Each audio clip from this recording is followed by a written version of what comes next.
Guys. நம்ம 21 days சேலஞ்சில் இன்றைக்கி டே 5ல் இருக்கும்.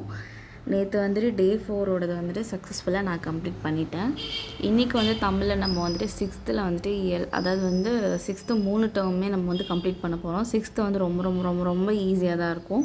ஆல்ரெடி நிறையா படிச்சிருக்கனால ஸோ நான் 1 to 9 இயலுமே நான் வந்து எடுத்துட்டேன். ப்ளஸ் இலக்கணமும் வந்து பேசிக்கான இலக்கணம் தான் இருக்கும். அது ரொம்ப ஈஸியாக இருக்கும். அதுக்கப்புறம் ஜேடி புக்கில் பார்த்தீங்கன்னா யூனிட் 1 சூப்பராக இருந்தது. எல்லாமே ரொம்ப நல்லா இருந்தது. ஒவ்வொரு நம்ம தமிழ் புக்கில் வந்து ஒவ்வொரு இயல்லே இருக்கக்கூடிய இலக்கணத்தை அப்படியே கொண்டு வந்து அங்கே வச்சுருந்தனால அந்த எக்ஸாம்பிள்ஸு அதெல்லாம் பார்க்கும்போது ரொம்ப ஈஸியாக இருந்துச்சு. நம்ம புக்லேயும் படிக்கிறோம், ஜேடி புக்லேயும் படிக்கிறோம். அங்கிட்டு படிக்கவும் செய்கிறோம், இங்கிட்டு ரிவிஷன் பண்ணுற மாதிரி இருக்கனால டபுள் டைம் நம்ம தமிழ் வந்துட்டு படிக்கிற மாதிரி எனக்கு ஃபீல் ஆகுது. ரொம்ப யூஸ்ஃபுல்லாக இருக்குது ஜேடி புக்கில் நம்ம வந்து படிக்கிறதுக்கு. ஸோ யூனிட் 1 வந்து கம்ப்ளீட் பண்ணிட்டேன். பட் இருந்தாலும் மறுபடியும் ரீகால் பண்ணிகிட்டே இருக்கணும். இலக்கணத்தை பொறுத்த வரைக்கும் நமக்கு தெரியும்னு வந்து அப்படி இருக்கக்கூடாது. ப்ராக்டிஸ் மட்டும்தான் நமக்கு வந்து கை கொடுக்கும். அப்புறம் யூனிட் 2ல் வந்துட்டு இன்றைக்கி வந்து 1 to 4 டாபிக்ஸ் ஃபுல்லாகவே பார்த்துடலாம்.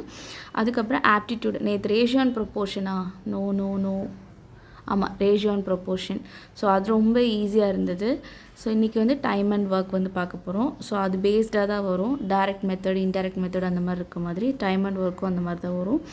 ஸோ அதையும் நம்ம பார்த்துடலாம். அதுக்கப்புறம் யூனிட் 6 தான் இன்றைக்கி கண்டினியூட்டி. நேற்று வந்து நான் யூனிட் 6ல் என்ன பண்ணேன்னா ஹிஸ்ட்ரி, கல்ச்சர், ஹெரிட்டேஜ் ஆஃப் தமிழ்நாட்டில் 10th புக்கில் இருக்கக்கூடிய கண்டென்ட் அது எல்லாமே நான் வந்து படித்தேன். இன்றைக்கி நான் வந்துட்டு 6th 9th வரைக்கும் இருக்கக்கூடிய இந்த சிலபஸில் இருக்கக்கூடிய யூனிட் 6ல் இருக்கக்கூடிய கண்டென்ட்ஸ் எங்கெங்கெல்லாம் இருக்கோ அதெல்லாம் வந்துட்டு நான் வந்து படிக்க போகிறேன்.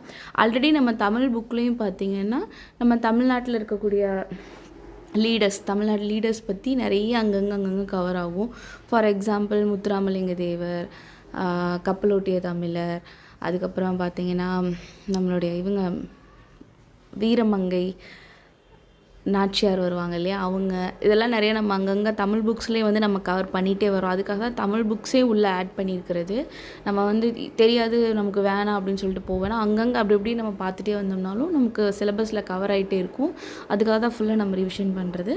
ஸோ இன்றைக்கி ஜிஎஸில் 6 to 9 வந்து கம்ப்ளீட் பண்ணுறோம். கம்ப்ளீட் பண்ணால் ஓரளவு கொஞ்சம் நம்ம படிச்சிருக்கோம் அப்படிங்கிற மாதிரி இருக்கும். ஸோ இன்றைக்கி டே 5ம் சக்ஸஸ்ஃபுல்லாக நம்ம கம்ப்ளீட் பண்ணலாம். Stay tuned. பாய்.